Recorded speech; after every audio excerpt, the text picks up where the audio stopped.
Chapter 4. Oh, man.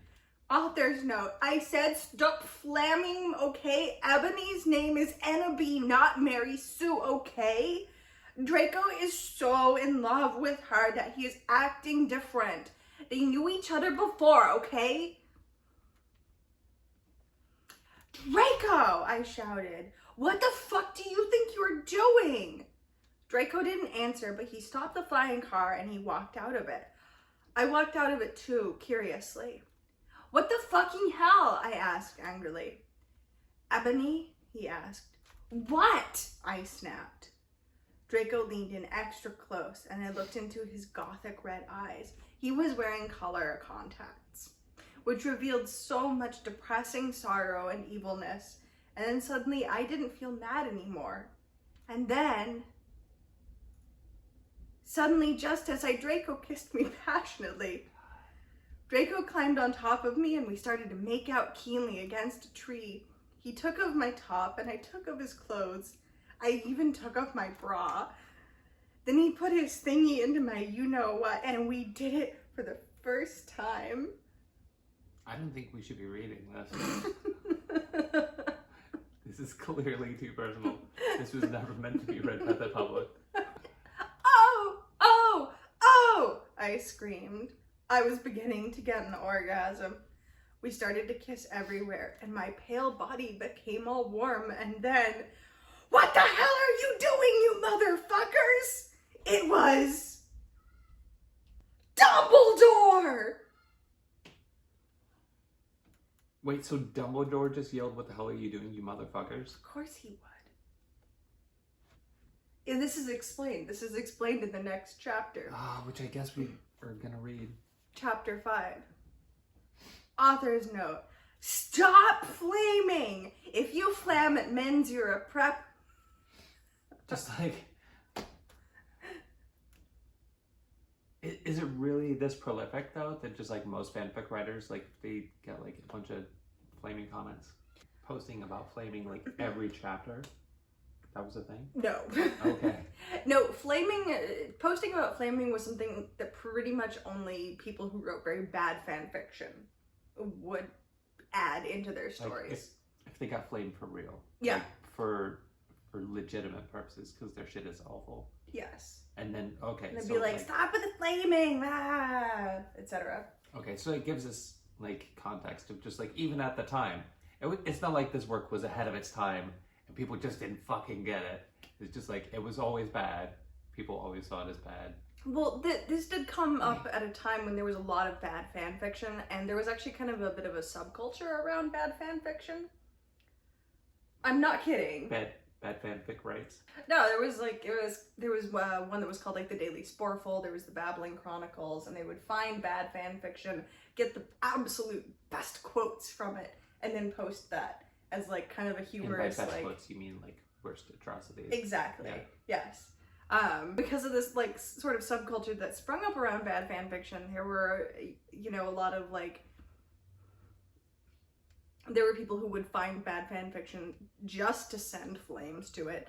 There were people who would find fan fiction and, send honest reviews depending on whether it was bad or good. So okay, that's why we have terms for flaming. So it's that's like why we have really, really similar to just like movie critic sort of behavior.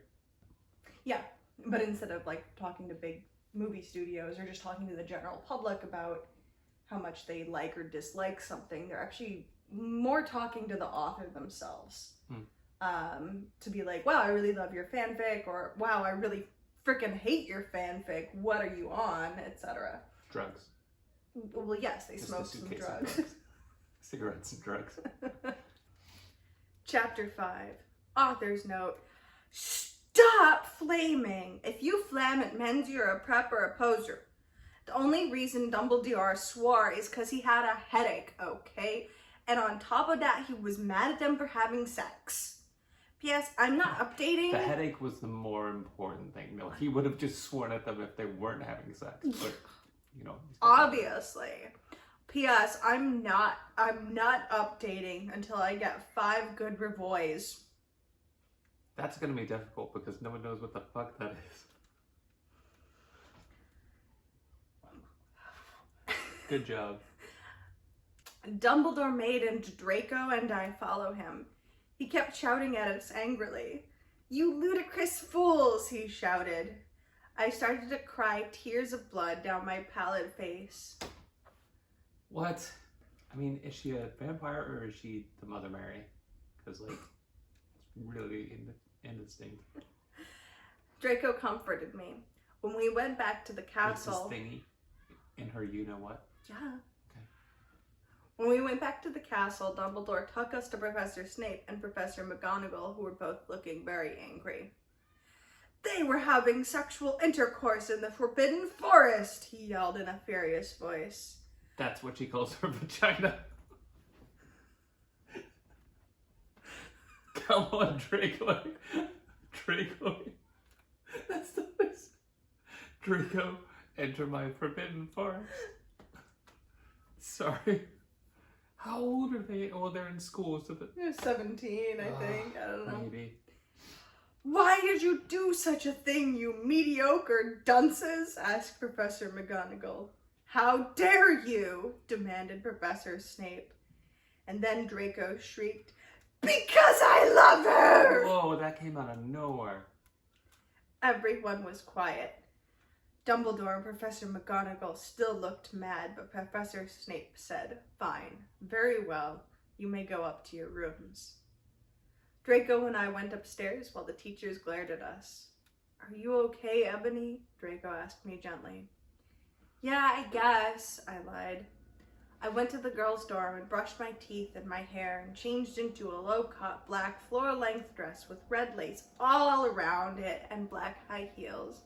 When I came out... So I guess that answers that question. It's not always combat boots. When she came out. Draco was standing in front of the bathroom and he What a started to perv. sing "I Just Want to Live" by Good Charlotte. Ugh. I was so flattered, even though he wasn't supposed to be there. We hugged and kissed. After that, we said goodnight and he reluctantly went back into his room. Chapter 6. Author's note. Shut up, preps, okay? P.S. I will not update it until you give me good reviews. The next day I woke up in my coffin. I put on a black mini skirt that was all ripped around the end and a matching top with red skulls all over it and high-heeled boots that were black. I put on 2 pairs of skull earrings and 2 crosses. Like, really, Hot Topic should be paying this person. Their advertising is just like... I put on 2 pairs of skull earrings and 2 crosses in my ears. I spray painted.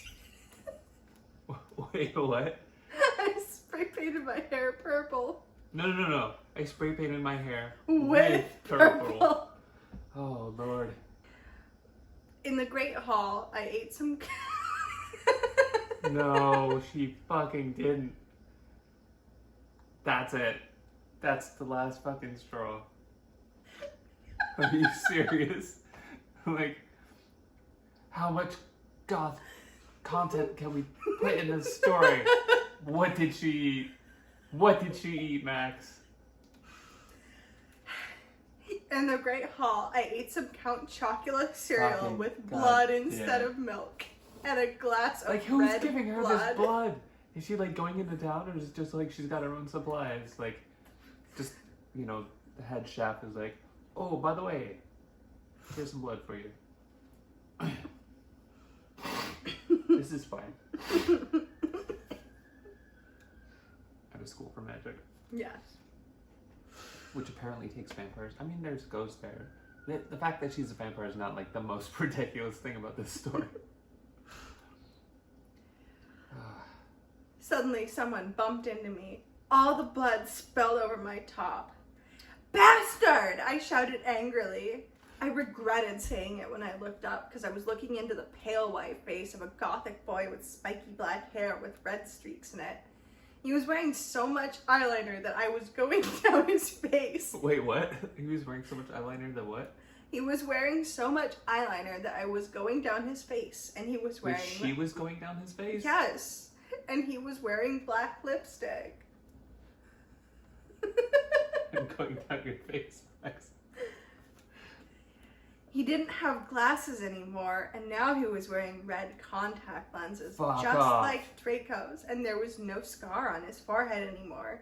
He had a manly stubble on his chin. Stop just a fucking minute. Are you serious? He had a sexy English accent. He looked exactly like Joel Madden. He was so sexy that my body He went... does not look like Joel Madden. Whatever. He does now. Oh god. He was so sexy that my body went all hot when I saw him. Kind of like an erection, only I'm a girl, so I don't get one, you sicko.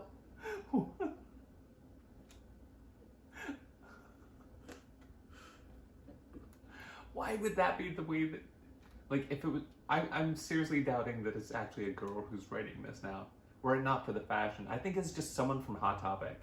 It's a dude who works at Hot Topic describing this girl in like all these different outfits and things. And then it's just like, yeah, it was like an erection, but not because I'm a girl. My theory has always been that this was actually written by a teenage girl. But from being in that kind of like bad fan fiction subculture scene at the time, when this came out, it always struck me as a teenage girl, or maybe a couple of teenage girls who were, you know, similarly very into Harry Potter, very into the silliness of bad fan fiction, and decided to write just a total magnum opus of the worst fan fiction that you can ever think of. We have a really different classification system for what's good in media. The only, like, the main reason that I feel like it was probably actually written by some teenage girls is because this is exactly the kind of thing that I could see myself sitting down with, like, my similarly edgy, Harry Potter obsessed, nerdy theater friends and just being like, let's write something. So there's like real bad. no disconnect between you're just like, 13-year-old me wrote this. Well, or 15, like 16-year-old, absolutely. Sure. Oh no, I would totally, and I did. I wrote fun, stupid fanfic. Instead of like MCR, it would have been Panic at the Disco. Or... It would have been Evanescence, which again, we've got My Immortal. Okay. Which kind of brings us back around to that, you know, is My Immortal or is Evanescence related at all to this fanfic, which, like, yeah, I mean, that would be the kind of thing that I would name a fanfic after. Yeah, if I were trying to write a bad fan fiction, and I was sitting down with my friends and we were laughing at actual real bad fan fiction out there that really was written by 13-year-olds, like, I would totally call it My Immortal. I would totally throw in all these horrible spelling errors. Anyway, we return with a cat now. No. Never mind. Sorry, Jazz. Alright. He was so sexy that my body went all hot when I saw him. Kind of like an erection, only I'm a girl, so I didn't get one, you sicko. I'm so Because there's sorry. only one person, not sickos. It's just that one Just dude. one person reading this. Hmm. I'm so sorry, he said in a shy voice. That's all right. What's your name? I questioned. My name's Harry Potter, although most people call me Vampire these days, he grumbled. Why? I exclaimed. Because I love the taste of human blood, he giggled. Well, I am a vampire, I confessed. Really? He whimpered. Yeah! I roared. We sat down to talk for a while. Then Draco came up behind me and told me he had a surprise for me, so I went away with him.